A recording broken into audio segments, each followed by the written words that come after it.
Hein. Après le feu, après le feu. Après le feu, quand Naya est morte, y a pas eu d'explosion. Juste une extinction, une lente implosion. Pas de cris, pas de larmes, juste un souffle coupé. Comme une flamme qu'on écrase des doigts pour l'étouffer. Le lendemain, j'ai repris la veste, la routine. Le Bahama brillait toujours sous ses néons trop fins. Les corps dansaient, les murs tremblaient. Mais moi j'étais ailleurs, figé, débranché. J'étais devenu une silhouette de plus dans la nuit. Un pilier sans âme, un regard sans bruit. Le monde continuait, moi j'étais figé. Un cœur à l'arrêt, juste bon à surveiller. Je suis vivant mais pas vraiment là. Un fantôme qui tient debout mais qui sent plus le froid. Il me regarde comme un mur, jamais comme un homme. Mais je continue de tenir bon même si plus rien résonne. Elle m'a laissé le vide, pas même un adieu. Juste un pull oublié, l'absence à deux. Le regard des autres, les regards avaient changé, pas frontaux, juste lourds. Certains savaient, mais dans ce genre d'endroit, on contourne. Les rumeurs filaient comme la lumière au matin, mais personne parlait, ce silence, c'était du venin. Victoria m'a vu droit, mais éteint à l'intérieur. Elle m'a dit, tu veux que je les vire, c'est protecteur. J'ai dit non d'un signe, le karma viendra. Je voulais pas venger, je voulais qu'ils sachent qu'ils ressentent ça. Parce que parfois, vivre c'est pire que tomber. Et sa vie c'est un poids qu'il aura à porter. Alors j'ai rien fait, j'ai juste repris ma ronde. Mais j'étais plus l'homme, j'étais l'ombre du monde. Le vide pour seul ami, je rentrais tard, je mangeais peu, je parlais plus. La lumière restait allumée. Je sais même plus pourquoi je la laissais nue. C'était pas la peur, c'était pas un traumatisme. Juste le vide, un gouffre sans fond, sans primes. Dans ma piole, y'avait ce pull à elle.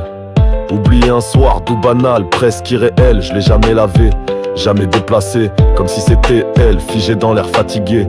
Les souvenirs me parlaient en silence dur. Et j'écoutais, sans murmure. Je suis vivant mais pas vraiment là. Un fantôme qui tient debout mais qui sent plus le froid. Il me regarde comme un mur, jamais comme un homme. Mais je continue de tenir bon même si plus rien résonne. Elle m'a laissé le vide, pas même un adieu, juste un pull oublié, l'absence à deux. Béton sous la peau, ce genre de perte, ça pleure pas, ça soude. Ça bétonne l'intérieur jusqu'à ce que plus rien bouge. Je souriais au staff, je faisais le job automatique. Mais y avait plus de feu, plus de panique. J'étais pas triste, j'étais figé. Une sorte de soldat sans guerre, sensible à viser. Naya m'a jamais aimé, mais sa présence adoucissait. Elle me rappelait qu'il restait une part humaine, une clarté. Maintenant elle est partie, et tout s'assombrit. Même mon reflet dans le miroir m'ennuie. Un soir le miroir, ce soir-là, j'ai pété le miroir du vestiaire. Pas de rage, juste, j'en pouvais plus de cette lumière. J'ai vu mon regard et je me suis senti trahi par moi-même. Parce que je suis devenu ici, point en sang, miroir en éclat. Victor est entre calme, sans éclat. Elle voit, elle comprend, elle crie pas. Elle dit juste, t'as pas besoin de mourir pour qu'on te respecte, tu vois. Et moi je lâche cette phrase comme un aveu glacé. J'ai pas besoin d'être vivant non plus, tu sais. L'appel inattendu, et puis la radio a grésillé dans un coin du hall, overdose dans les chiottes, VIP, urgence totale. Je me lève, machinal, direction les lieux. Et là elle entre uniforme, EMS, geste précieux.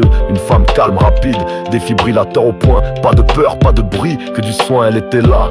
Droite dans la tornade, comme un éclair pur sans para. Et pendant une seconde, entre deux battements, j'ai cru voir un écho de Naya vivant autrement. Peut-être qu'un jour la lumière reviendra, ou peut-être pas, mais ce soir elle brillait là. Je suis vivant mais pas vraiment là. Un fantôme qui tient debout mais qui sent plus le froid. Il me regarde comme un mur, jamais comme un homme. Mais je continue de tenir bon même si plus rien résonne. Elle m'a laissé le vide, pas même un adieu, juste un pull oublié, l'absence à deux.